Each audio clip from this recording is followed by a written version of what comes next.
Assalamualaikum warahmatullahi wabarakatuh. Saya Miftarila Huljana, mahasiswa Universitas Terbuka semester 7, Prodi S1 PGSD.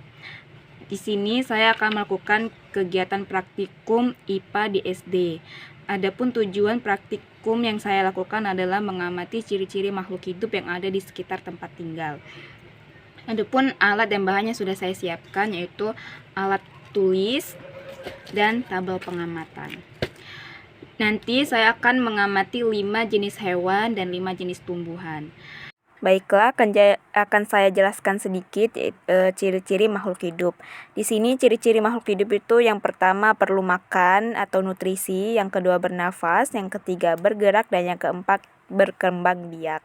Ciri makhluk hidup yang pertama yaitu bergerak. Adapun contoh makhluk hidup yang bergerak pada hewan ayam. Hewan ayam bergerak dengan menggunakan kaki dan sayapnya. Terus untuk pada tumbuhan, ada pohon jambu yang bergerak dengan bantuan angin dan media lainnya.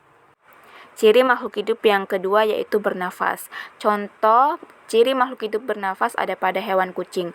Kucing bernafas dengan menggunakan paru-paru. Kucing menghirup udara melalui hidung dan masuk ke paru-paru. Kemudian ada pun untuk tumbuhan yaitu batang cabai. Batang cabai bernafas menggunakan lentisel. Lentisel adalah struktur kecil seperti pori-pori pada permukaan batang yang memungkinkan pertukaran gas antara jaringan internal tanaman dengan udara di sekitarnya. Ciri makhluk hidup yang ketiga adalah perlu makan atau nutrisi. Di sini saya ambil contoh pada hewan yaitu hewan anjing. Anjing memerlukan makanan atau nutrisi berupa tulang dan daging. Kemudian pada tumbuhan saya ambil contoh pada batang anggur. Batang anggur memerlukan makan atau nutrisi yang berasal dari pupuk dan air. Ciri makhluk hidup yang keempat adalah berkembang biak. Di sini saya ambil contoh perkembangbiakan pada hewan. Yang pertama ada hewan kelinci. Kelinci berkembang biak dengan cara melahirkan atau beranak atau juga bisa disebut vivipar. Kemudian ada bebek. Bebek berkembang biak dengan cara bertelur atau juga bisa disebut ovipar. Kemudian saya ada contoh perkembangbiakan pada tumbuhan. Di sini saya ada contoh pada pohon stroberi.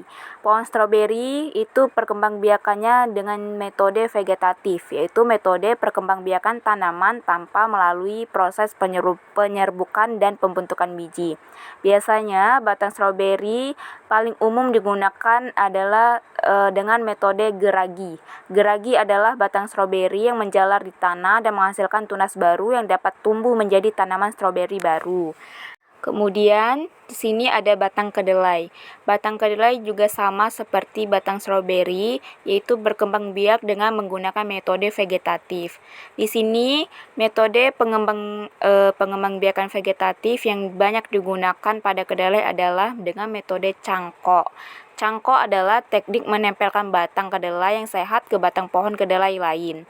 Batang yang dicangkokkan akan tumbuh akar baru dan berkembang menjadi tanaman baru yang identik dengan induknya. Baiklah, itulah tadi penjelasan mengenai ciri-ciri makhluk hidup yang sudah saya jelaskan tadi. Semoga bermanfaat. Terima kasih.